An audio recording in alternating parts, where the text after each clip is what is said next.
Mic check, 1, 2. What is going on, ladies and lads? Welcome back to Planetside, guys. I'm just here to show you guys a quick, brief rundown of how you can get your OBS set up for all those amazing streams, or in this case, for anyone who's officiating on Rec Room.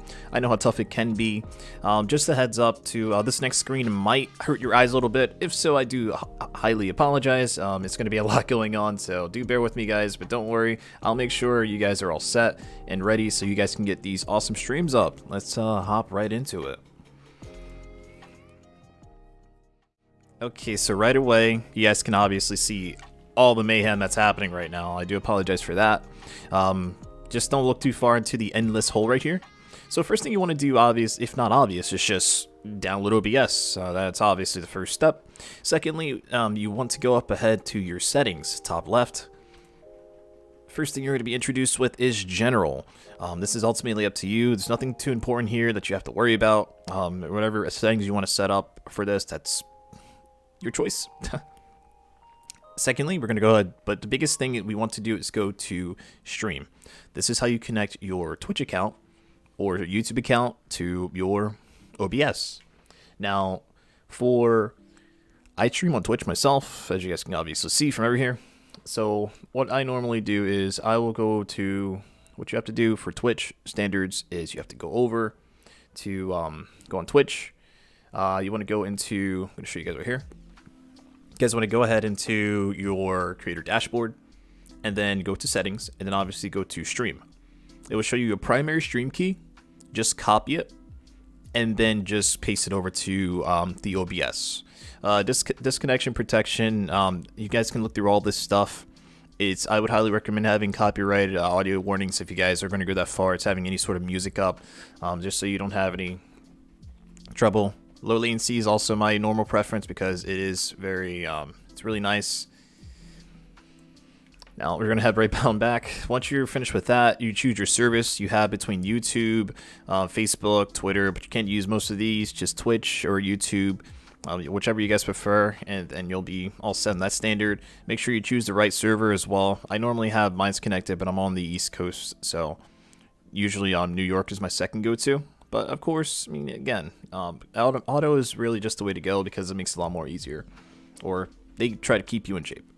So secondly, you want to go to is output.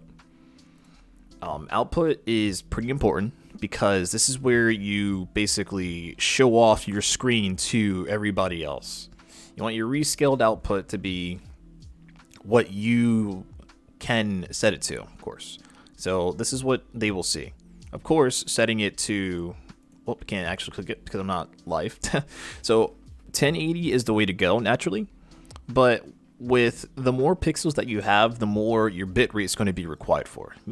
I have over 6,000 bitrate. That's a bit too much because the cap for Twitch is 6,000, but it's also for partnerships. So even if you guys want to reduce it down to 4,000 or even 3,500, that's perfectly fine. Because again, if you're just streaming to officiate, then that's okay. You want to take this down to 720p, that's also fine. It's still viewable, and so long as everyone can see what is going on, you're perfectly fine. So if you guys want to test around with your bitrate, you are more than welcome to do so. Just a heads up, whenever you have your bitrate up to this, say for example, if you have it up any higher, you will notice something in the bottom right corner over here, which will mention about a green, yellow, or orange. It'll just show you if your bitrate's good or bad. So if you want to test this out, once you have your bitrate set, go to stream, go to enable bandwidth test mode. This is important. It will notify you whenever you have it set up as well too, so do not worry. I'll show you guys a prime example right here. As you guys can see, I'm gonna go ahead, click OK, start streaming. Let's say you're connected to OBS. Yep. There is a small delay here as well. I will go into that very shortly. But just giving this a quick rundown. Okay, so anyways, as you guys can see right here, I'm in the green. That means my bandwidth is good to go. I have no problems at all. So long as it's not yellow, orange, or red, you are fine. So let's go ahead and hop right into the next bit. I'm going to go back up to settings. Audio is pretty simple. As long as you're connected to your default audio, you should have no problems whatsoever. Pretty basic stuff. Next, we have to go to video. I would suggest having your scaled resolution down to the same as whatever you have.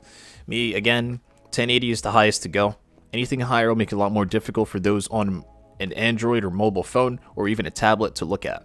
So 720 is very important, or even 1080 at the maximum. Only if your bandwidth can handle it. If it cannot, do not worry about it. It's no big deal. And of course, you have your common values. 60 frames per second is the way to go. If you can have it any less, I would say 59, but that's if your computer cannot handle it. Downscale filter, I have mine up to sharpen scaling. This is your own preference of how you want it to be. It's not really that important. Lastly, advanced. Advanced is important because, well, I would say if you are, processing priority is pretty high, not too bad. And then of course you have your stream delay. Now, stream delay, I have been debating on this. It is actually a lot more resourceful than it may seem, especially if you're roughing a game or officiating. We want to try to prevent others from cheating or having that advantage to tell their teammates. So hopefully you do not have to worry about that in the future. But that's pretty much it as far as just your settings go. Now, lastly, I'm going to go ahead and set up, just give you guys a brief rundown of a scene or how to set up, windows like this. Now, do bear with me. I'm going to pause for a moment because you guys won't be able to hear me, but I'm going to set it up. Actually, you guys won't hear me for a moment because I'll have to get things set up. So do not mind the audio cutting out. However, I'm going to set this to VR scene. Obviously, you have to name it, which you guys can see. VR scene, and I'm just going to go silent for a moment and probably cannot see anything.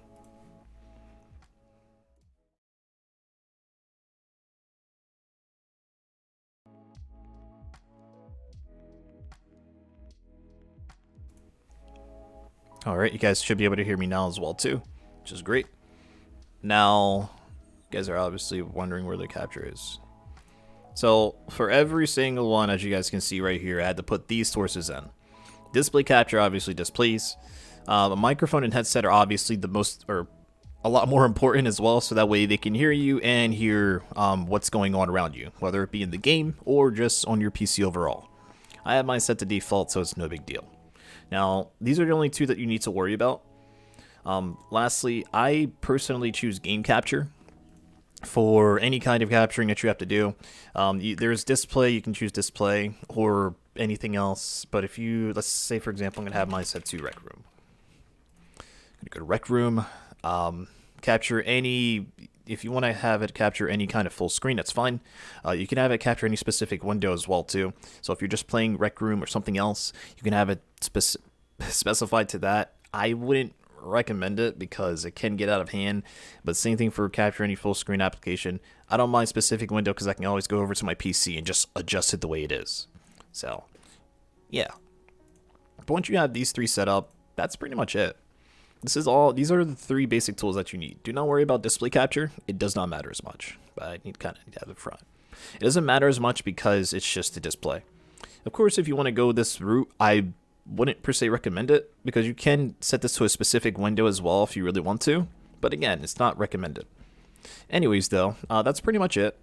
Once you guys have these simple things set up, you're pretty much good to go. If you guys have any questions, feel free to reach out to me at sci-fi 9031 on Discord. Once again, that is sci-fi #9031, and I'll try my best to do what I can to help you guys out. If I can't get to it, or if I can't answer your question, please do not yell at me, or hopefully you guys don't toss an angry mob, because not all things are as simple as they may seem. Anyways, so guys, do appreciate you guys hanging around, and hopefully this helps out with you guys going forward in the future. Wish you guys the very best, and good luck to all. This is Sci-Fi blasting off, and remember, live life to the fullest, one atom at a time.